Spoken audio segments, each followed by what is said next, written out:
আলহামদুলিল্লাহ, আল্লাহর কাছে শুকর আদায় করি আজকে এই বাংলাদেশ স্বৈরাচার মুক্ত হয়েছে। কথা ঠিক কিনা বলেন? এই বাংলাদেশ স্বৈরাচার মুক্ত হয়েছে। আলহামদুলিল্লাহ, শামে বিজয়ের পতাকা উঠতেছে। আলহামদুলিল্লাহ, সিরিয়ায় কুরআনের পতাকা উঠতেছে, বিজয়ের পতাকা উঠতেছে।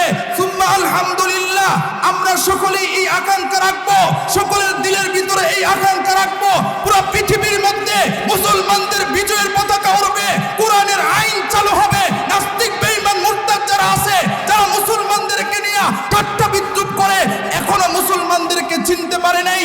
ও মুসলমান, ও ছাত্র ভাইয়েরা, ও আলেম ওলামা, একটা স্লোগান সামনে নিয়ে আগাইতে হবে। হয়তো শাহাদাত, নাই তো খেলাফত। প্রয়োজনে জীবন দিতে হবে, প্রয়োজনে মরতে হবে, ফাঁসির কাস্টে ঝুলতে হবে। এরপরেও এই বাংলাদেশের পুরো পৃথিবীর মধ্যে খেলাফত চালু করতে হবে, কোরআনের আইন চালু করতে হবে। জীবনও যদি দিতে হয়, রক্তও যদি দিতে হয়, কারা কারা রাজি আছেন হাত তুলে আল্লাহরে দেখায় দেন।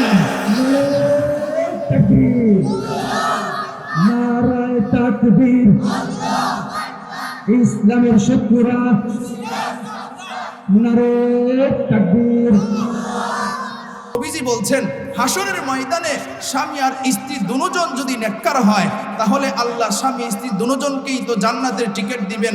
আল্লাহ বলবেন, যাও তোমরা দুজন জান্নাতে চলে যাও। এখন স্বামী যদি বদকার হয়, স্ত্রী যদি নেককার হয়, তাহলে কি হবে? মনে করেন স্ত্রী নেককার, জান্নাতের টিকিট পাইছে, স্বামী বদকার, সে জাহান্নামের টিকিট পাইছে। এখন অবস্থা কি হবে?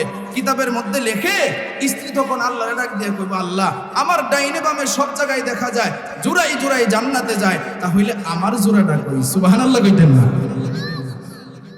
এখন রাবেয়া কেন বিয়ার প্রস্তাব দিল? এই যে মহিলা আল্লাহরে এই কথা কইল, আল্লাহ কয়, কিরে আমার এই কথা কইছিস? কয়, আল্লাহ আমার স্বামী কই? আল্লাহ কয়, তোর স্বামী তো দুনিয়াতে আকামার কুকাম কম করে নাই। কারণ এমন স্বামীরা আছে, এক বিড়ি তুই আরো 10 বিড়ির সাথে কথা কয়, আছে না নাই?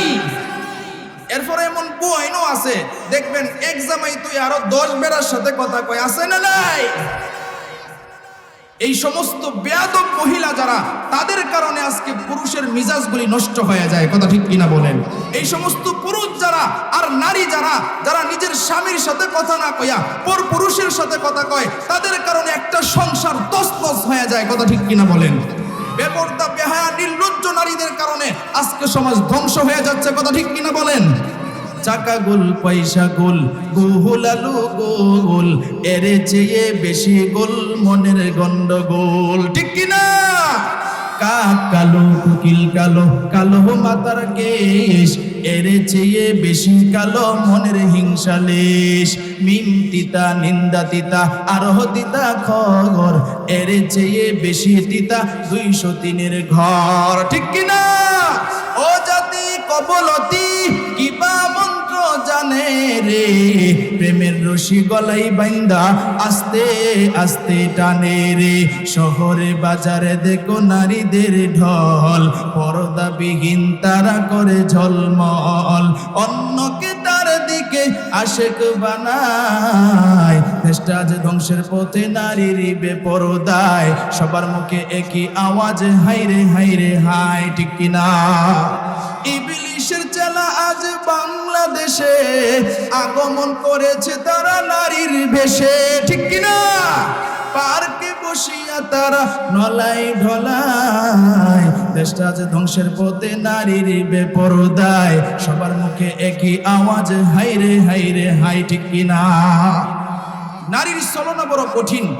আলহামদুলিল্লাহ, আল্লাহর কাছে শুকর আদায় করি আজকে এই বাংলাদেশ স্বৈরাচার মুক্ত হয়েছে। কথা ঠিক কিনা বলেন? এই বাংলাদেশ স্বৈরাচার মুক্ত হয়েছে। আলহামদুলিল্লাহ, শামে বিজয়ের পতাকা উঠতেছে। আলহামদুলিল্লাহ, সিরিয়ায় কুরআনের পতাকা উঠতেছে, বিজয়ের পতাকা উঠতেছে। সুম্মা আলহামদুলিল্লাহ, আমরা সকলেই এই আকাঙ্ক্ষা রাখবো, সকলের দিলের ভিতরে এই আকাঙ্ক্ষা রাখবো, পুরো পৃথিবীর মধ্যে মুসলমানদের বিজয়ের পতাকা উড়বে, কোরআনের আইন চালু হবে। নাস্তিক বেঈমান মুরতাদ যারা আছে, যারা মুসলমানদেরকে নিয়ে ঠাট্টা বিদ্রুপ করে, এখনো মুসলমানদেরকে চিনতে পারে নাই। ও মুসলমান, ও ছাত্র ভাইয়েরা, ও আলেম ওলামা, একটা স্লোগান সামনে নিয়ে আগাইতে হবে।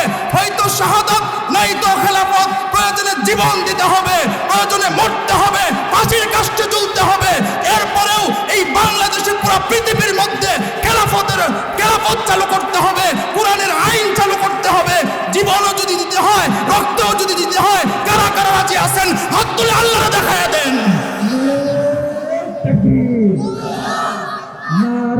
তাকবীর ইসলামের শত্রুরা নারে তাকবীর। আমরা কোনো সল্টু বল্টুরে ভয় পায়া কথা বলি না, কথা ঠিক কিনা বলেন? আলেম ওলামারে অনেক কষ্ট দিয়েছো, জীবনে কোনোদিন মনে রাখবা যেই সমস্ত বেয়াদব জুলুমকারী অত্যাচার বাদশা আলেম ওলামাদেরকে কষ্ট দিয়েছে, তখনই তাদের পতন শুরু হয়েছে। পৃথিবীর শুরু থেকে এই পর্যন্ত ওলামায়ে কেরামের রক্ত যেই জমিনে পড়েছে, তলিবুল ইলমের রক্ত যেই জমিনে পড়েছে, মুসলমানের রক্ত যেই জমিনে পড়েছে, সেই জমিনেই পবিত্র হয়েছে।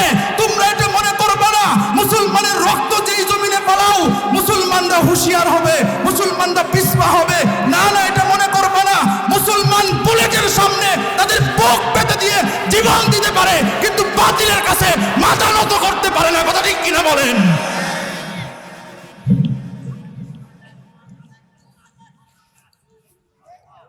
সকলেই হুঁশিয়ার থাকবেন তো ইনশাআল্লাহ।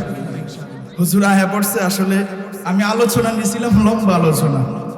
হুজুর যেহেতু আসে নাই, হুজুর আমার বলছিল আসা পর্যন্ত, যেহেতু হুজুর আসছে, যাই হোক আমার আলোচনা এখানেই শেষ। আল্লাহ আমাদের সকলকে এই কথাগুলির উপর আমল করা তৌফিক দান করুক। সকলেই বলেন আমিন। সবাই আমার জন্য দোয়া করবেন তো ইনশাআল্লাহ। ওয়া আখিরি দাওয়ানা আনিল হামদুলিল্লাহি রাব্বিল আলামিন।